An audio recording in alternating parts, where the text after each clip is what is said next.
ridha ilah li syafaati sayyidina Rasulillah Muhammad sallallahu alaihi wasallam jami masyayikhina wa kitab Syekh Salim bin Abdullah bin Sumair al-Hadrami jami masyayikhina. Al-Fatihah.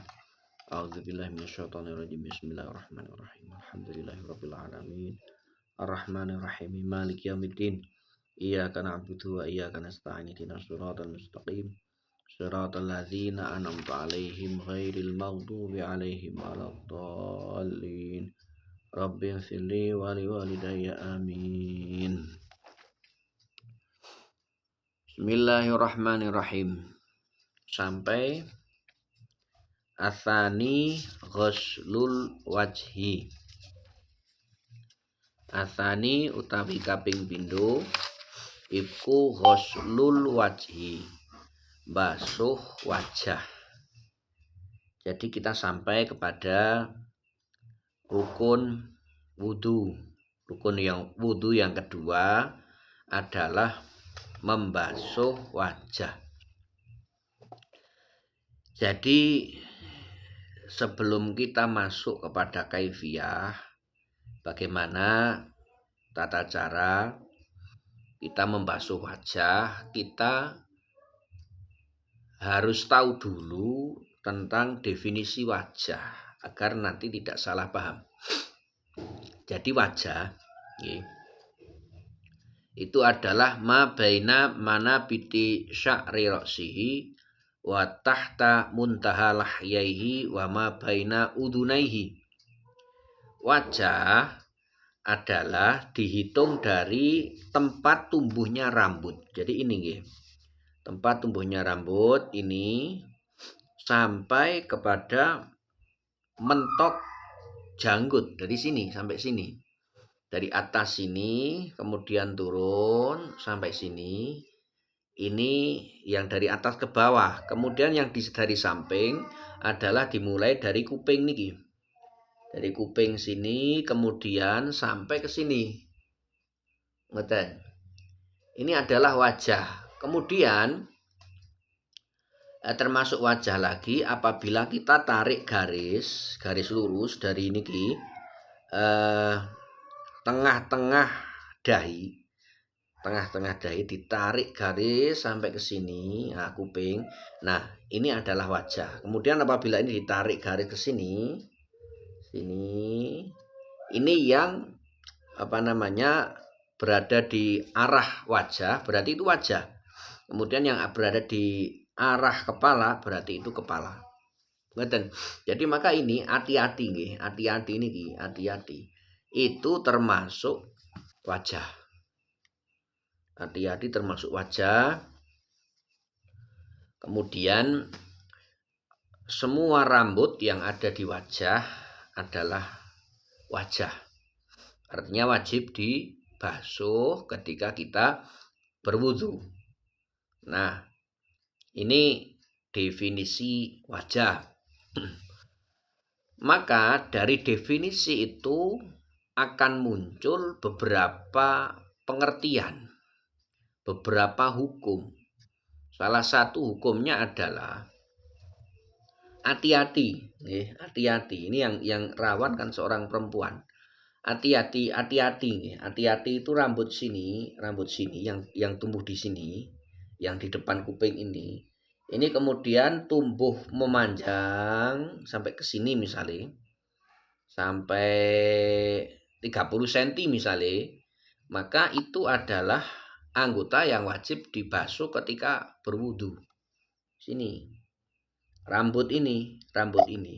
Maka seorang perempuan karena biasanya rambutnya panjang, itu yang bagian hati-hati mriki itu seharusnya diklewerke ketika berwudu. Kemudian yang rambutnya itu yang sininya itu nanti dibasuh, ikut dibasuh begini. Itu mazhab Syafi'i, Maka wanita-wanita Arab ini yang bagian sininya yang bagian niki ini dipotong kalau wanita Arab karena untuk memudahkan ketika berwudu. Yang bagian hati-hati niki dipotong.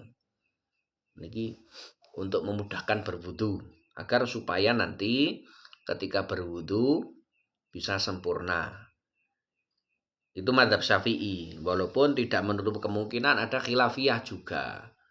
Nah, misalnya panjenengan ketika berwudu dulu-dulu kemarin-kemarin itu rambutnya di selampir kita kendur napa niki kuping dingeten nggih. Nah, kemudian berwudu.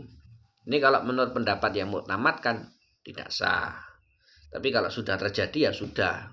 Karena ada pendapat yang mengakomodir. Ada pendapat yang mengakomodir yang mengatakan itu sah-sah saja.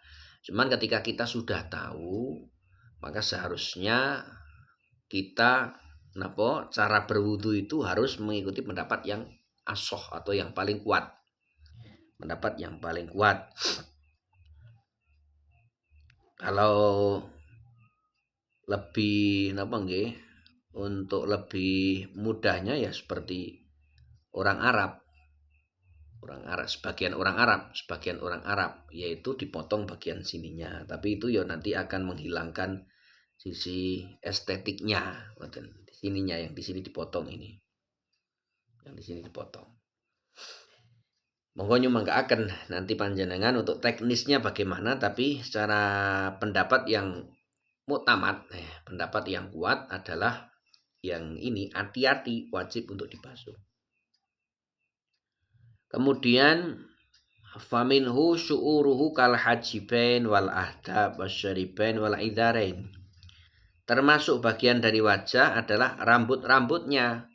Termasuk ini ada alis, kemudian ada napa jenenge idep idep atau napa nggih jenengane bulu mata, ada bringos, ada gudeg, cara laki-laki gudeg, kemudian bringos, kemudian napa jenengane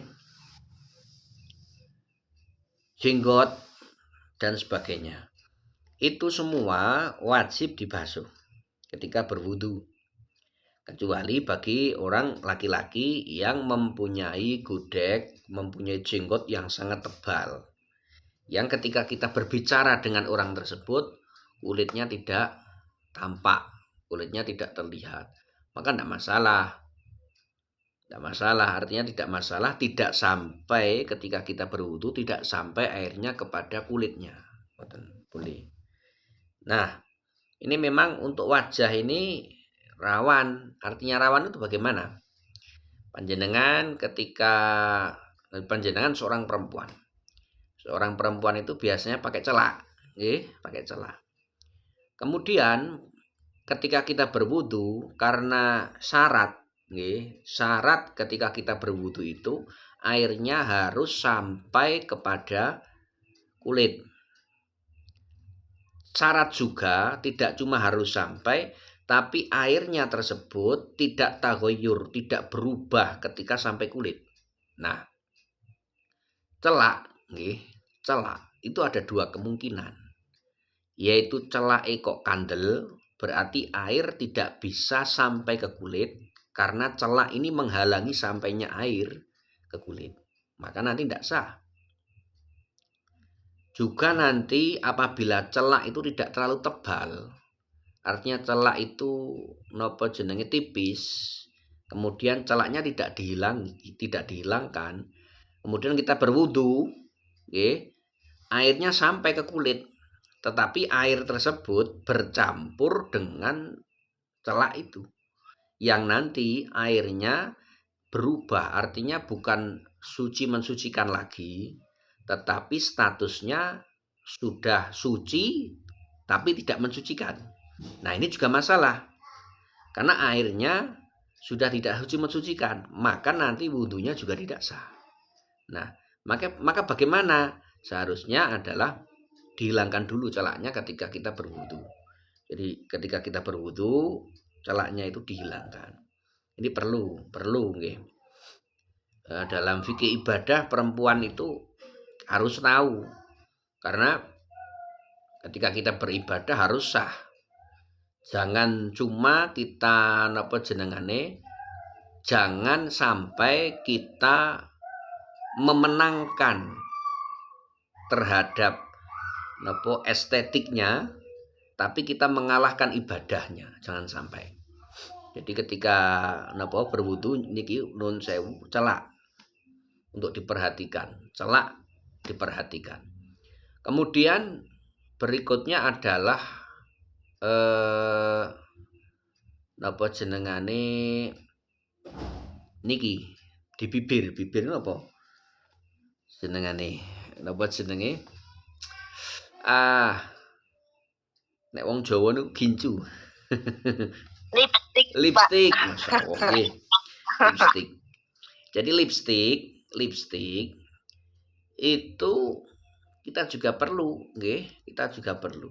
Bagaimana maksudnya? Ketika kita berwudu, lipstiknya juga nanti dihilangkan.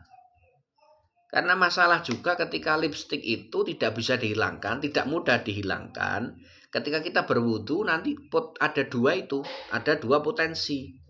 Potensi yang pertama, nanti lipstiknya itu terlalu tebal, atau kalau tidak tebal, sulit dihilangkan. Jadi air tidak bisa sampai kepada kulit bibir itu gara-gara terhalang oleh lipstik, maka ini tidak sah jelas.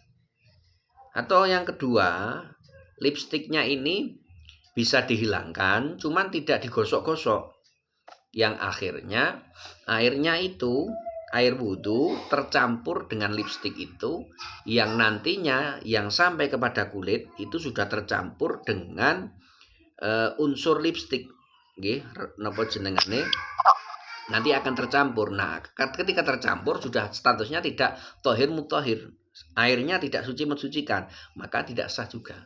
Maka ini memang rawan nggih, rawan bagi seorang perempuan urusan niki celak, kemudian urusan lipstik ketika jenengan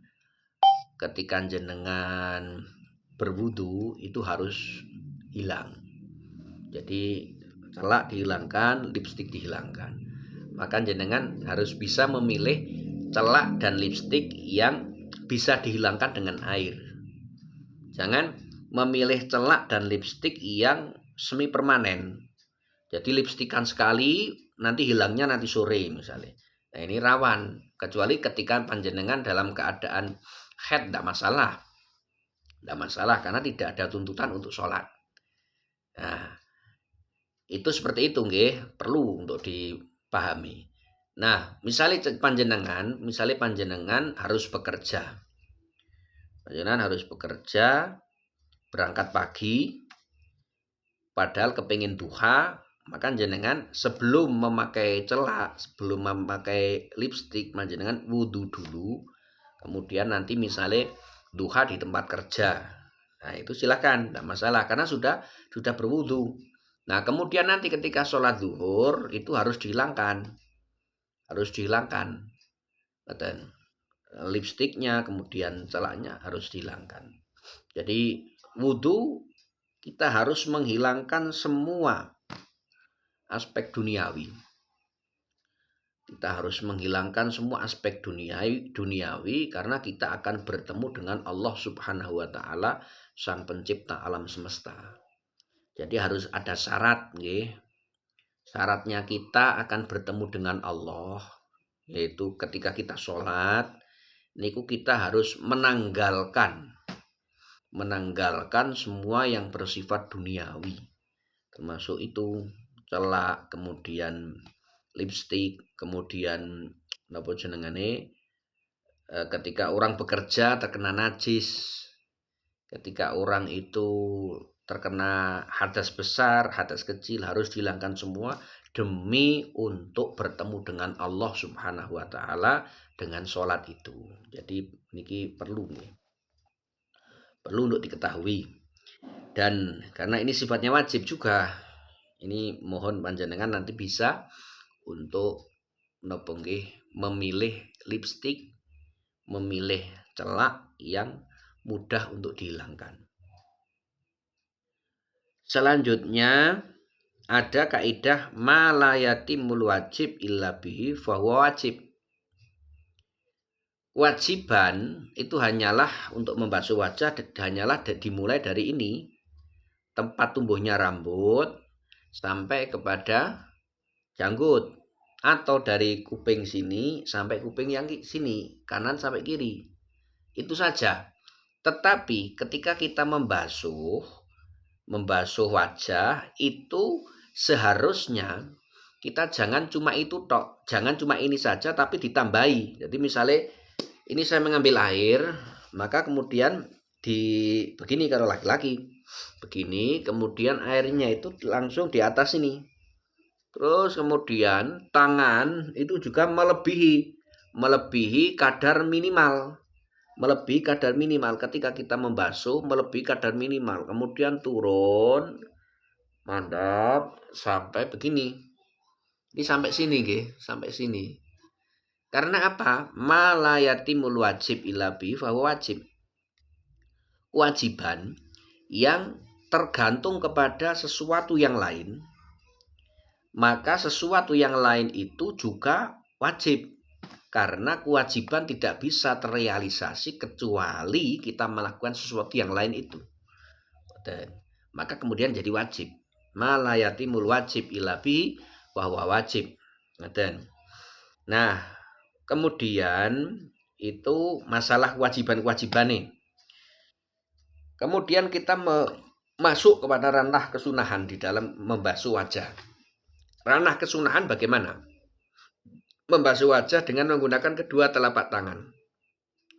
Membasuh wajah dengan menggunakan kedua telapak tangan, kita mengambil air.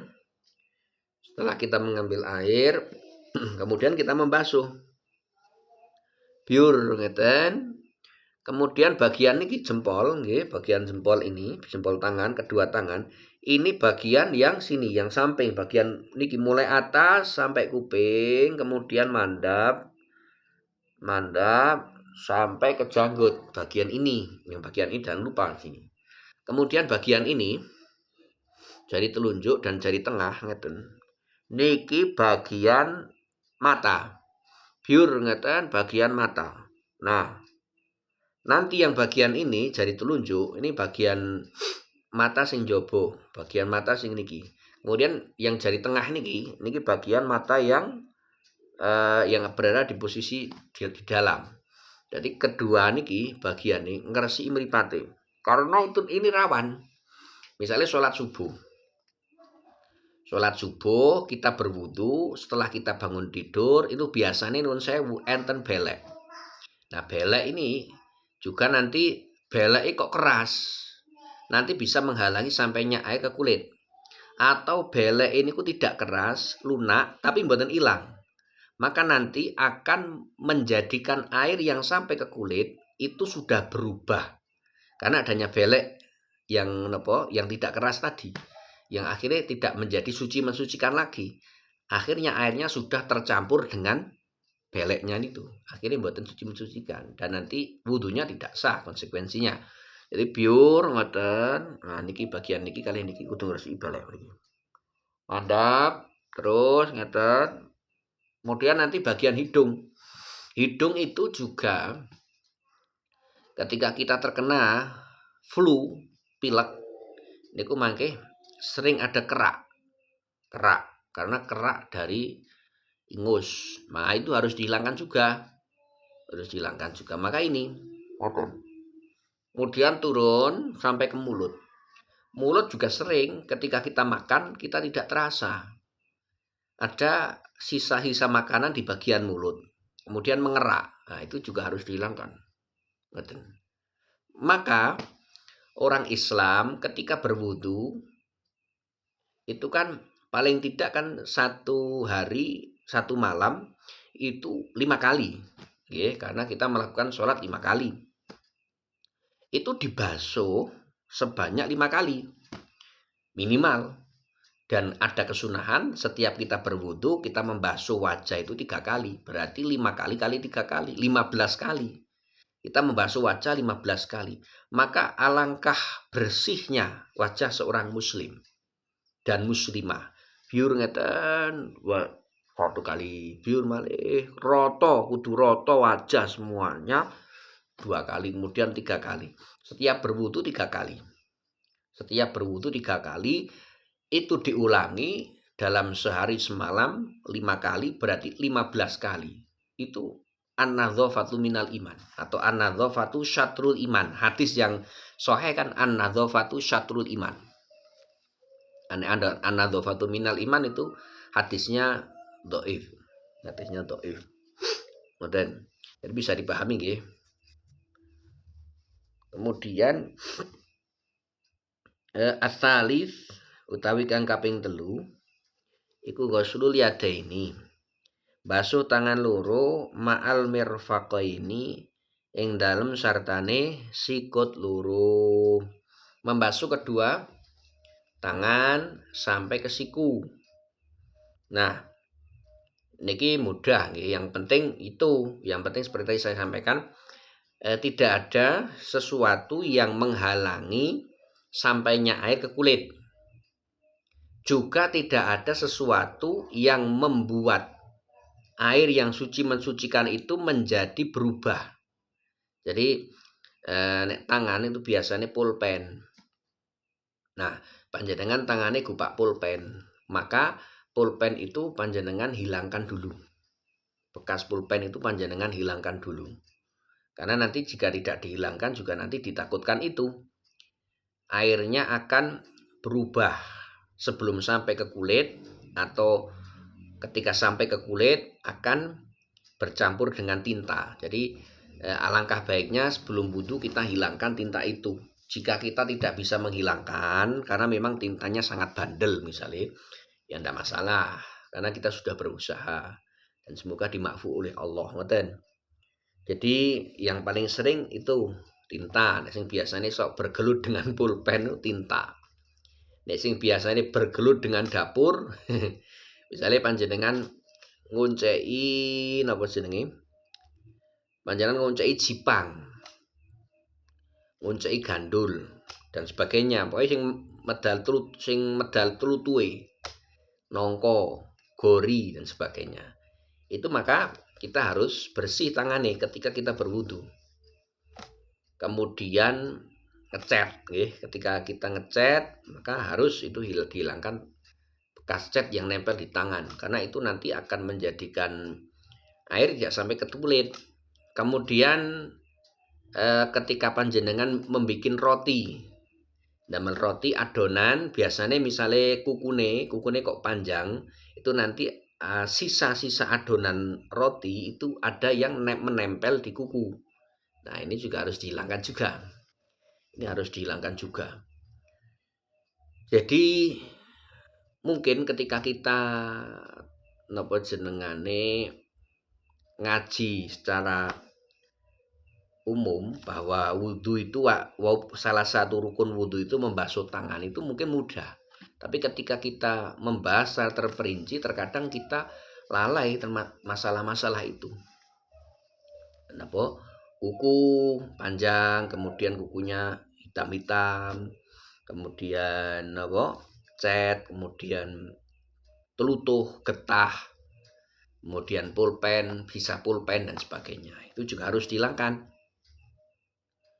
Nah, Imam Ghazali dawuh khusus masalah kuku, apabila kukunya ini hitam, hitam karena ada kotoran, misalnya karena dia petani ngarit, kemudian macul, aktivitasnya adalah aktivitas di sawah, di kebun, maka ketika kotoran itu ada di tangan, di kuku, maka itu makfu.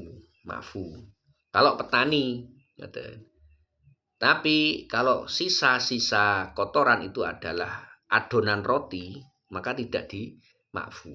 Karena adonan roti bisa dihilangkan. Tapi nek napa jenengane hitam-hitam karena tanah itu memang sulit dihilangkan. Itu teori itu ada keringanan dari Allah Subhanahu wa taala yang diteorikan oleh Imam Ghazali. Kemudian ini sudah beres nggih. Kemudian ada sisi kesunahan. Sisi kesunahan itu adalah kita membasuh tangan itu disunahkan kita digosok tangan ini. Jadi digosok ketika kita membasuh tangan itu tidak cuma dibiur air dibiuri air tok boten, tapi juga kita jenis disunahkan untuk digosok, tangannya digosok. Digosok. Jadi cara menggosok tangan dimulai, membasuh tangan itu dimulai dari siku. Nah niki siku ngeten. Air biur ngeten dari siku terus mandap. Dari siku. Jadi misalnya kita wudhu menggunakan keran panjenengan wudhu keran, maka yang pertama kali dibasuh adalah bagian siku ngeten. Siku biur, siku ngeten terus mandap. Siku dulu pertama kali, mboten niki, mboten apa jenengane, mboten telapak tangan mboten, tapi ini siku yang pertama kali siku. 1, kemudian 2, kemudian 3. Setelah yang kanan selesai baru yang kiri 3 kali sama. Kaifiyah tata caranya seperti itu. Karena kita disunahkan untuk menggosok, jadi tidak cuma teraliri air, disunahkan menggosok. Juga kita disunahkan taqdimul yumna alal yusra, mendahulukan yang kanan, mengakhirkan yang kiri. Maka kaifiyahnya ngeten. Air keran di sini mengalir 1 kali, kemudian diulangi lagi yang kanan 2 kali, yang kanan lagi 3 kali, kemudian baru yang kiri 1, 2, 3. Itu yang benar.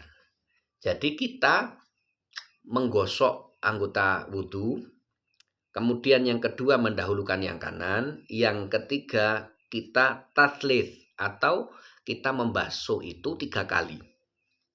Ngoten. Jadi jangan sampai kita wudhu niku ngoten 1, 2 ngoten.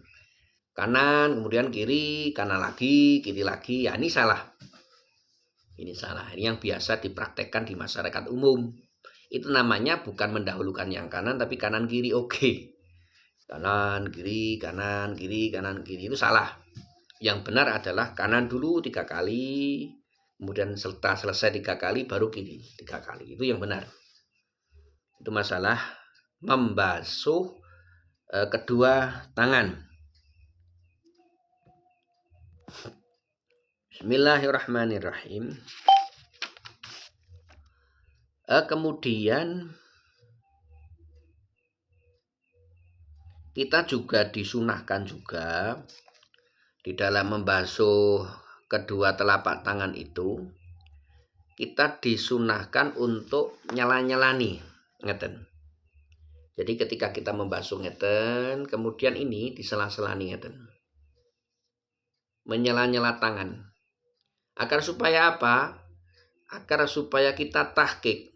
Tahqiq itu kita bisa memastikan bahwa air itu betul-betul sampai kepada celah-celah tangan.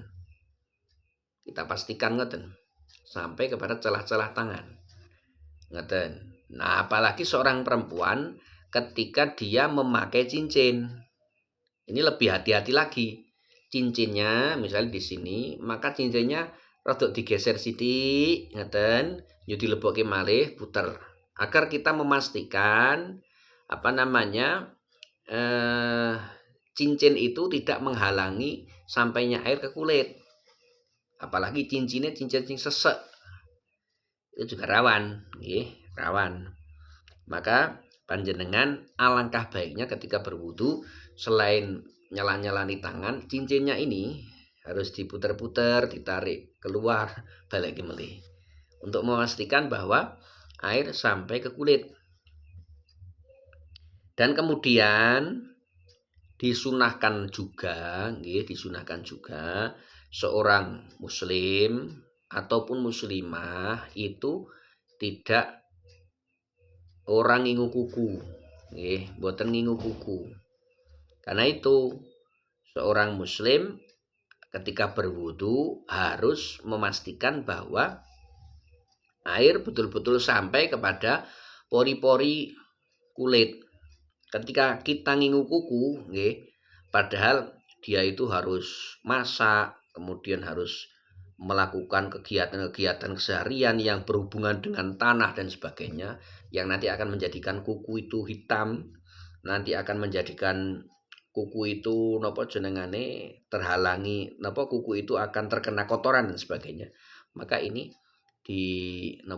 dimungkinkan akan ada kotoran yang menghalangi air sampai ke kulit, sampai ke pori-pori. Nah itu, maka di dalam Islam hukum ngingu kuku itu makruh. Walaupun ada tokoh agama misalnya, ada kiai, ada gus ngingu kuku itu makruh. Makruh niku mboten sae. Kaya udud. Kaya udud. Jadi disunahkan kita memotong kuku pada hari Jumat. Dan jika perlu disampaikan, ada tata cara syariat, tata cara syariat menggah fikih itu kaifiah memotong kuku yang sempurna.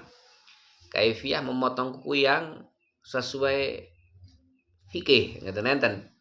Jadi yaitu dimulai dari jari telunjuk kanan. Telunjuk kanan ini dipotong dulu pertama kali. Disunahkan pada hari Jumat. Laki-laki perempuan sama, muslimah sama. Kanan. Jari kanan, kemudian nanti memutar jari tengah, jari napa niki? Kelingking, kelingking, kemudian jari manis niki. Sini, ngoten. Ini yang kanan nggih, yang kanan. Kemudian setelah itu baru yang kiri. Jadi jempolnya paling keri. Kemudian jari sing niki, jari manis, kemudian jari kelingking, jari tengah, kemudian jari telunjuk, jempol kiri, kemudian terakhir adalah jempol kanan. Nah, jenengan nanti bisa ngiling-ngiling gampil, pokoknya jempol kanan itu nek wis rampung berarti oke. Jadi ini kanan, pertama kali telunjuk kanan, kemudian niki tengah, kemudian terus sesuai urutan sampai ini jentik. Nah, kemudian ini jentik muter sampai jempol. Nah, baru yang terakhir ini. Nah, bisa dipahami ya? Itu yang secara sempurna seperti itu. Kemudian Arabi mashu syai'in minar roksi. Arabi utai kaping 4 iku mashu syai'in. Ngusap sewiji-wiji minar roksi sanging sirah. Yang keempat adalah mengusap kepala. Mengusap kepala ini paling pinak nih, paling pinak. Karena mengusap boten membasuh. Nek membasuh itu harus mengalirkan air. Nek mengusap itu hanya tangan kita hanya cukup basah. Tidak perlu kita mengambil air ngoten boten, tapi tangan kita yang penting basah. Jadi ketika kita mengusap sebagian kepala, maka tangan kita yang akan dibuat mengusap kepala, ini tangannya ditelesi. Jadi misalnya kita wudu pakai keran. Nah, kerane mancur, kemudian tangannya kita ditelesi ngeten, yo mangke jenengan terserah. Yang penting bagian kepala. Mau yang bagian sini boleh, ngeten. Atau bagian bun-bunan ngeten boleh, mau bagian sini boleh, mau bagian yang belakang tadi boleh. Yang penting sebagian dari kepala. Itu boleh bagian manapun.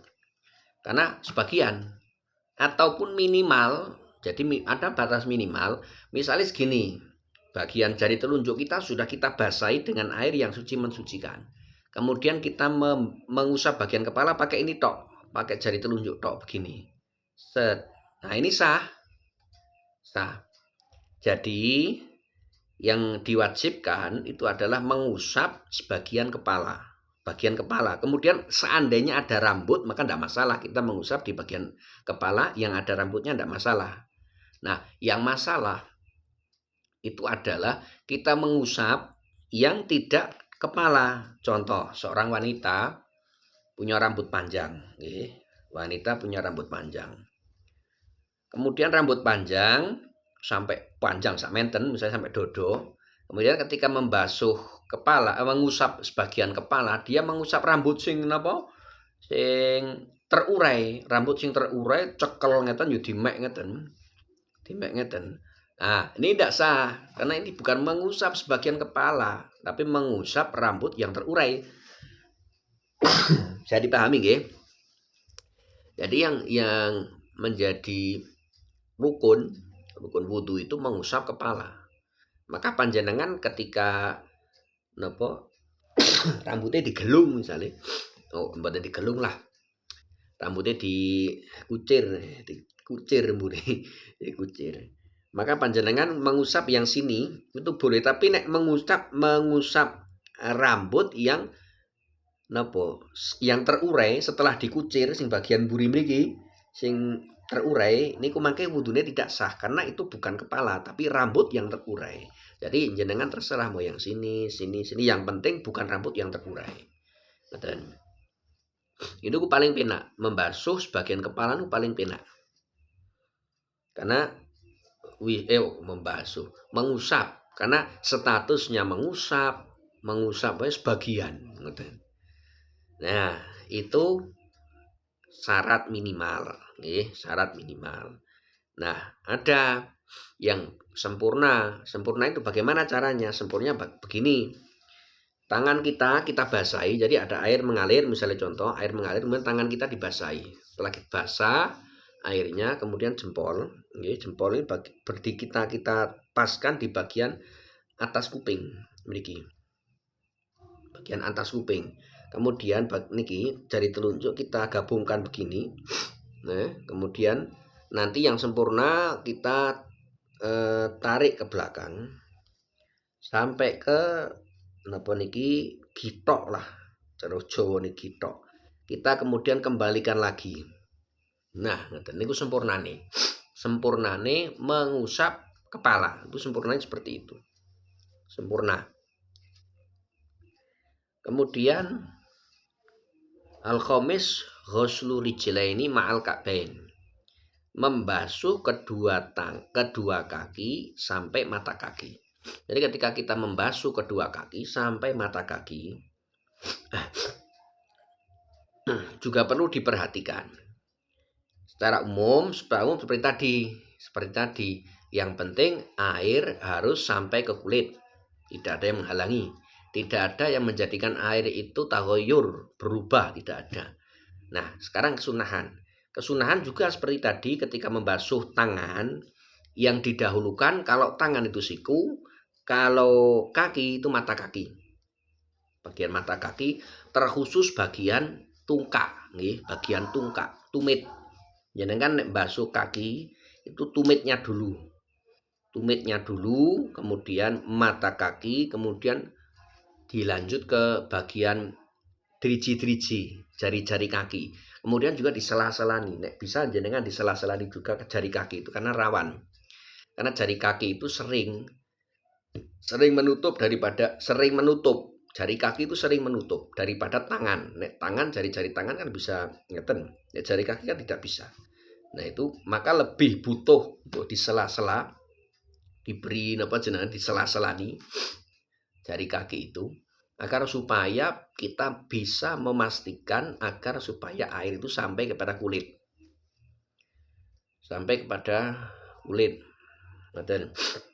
Nah, juga ada kesunahan. Jadi belum saya sampaikan. Kesunahan semuanya adalah itolatul hurrah wa tahjil. Itolatul hurrah itu artinya kita membasuh wajah itu melebihi batas minimal. Jadi melebihi batas minimal. Biur ngeten ya terus niki sak kuping-kupinge ngeten. Nah, mungkin sampai sak gulung ngeten.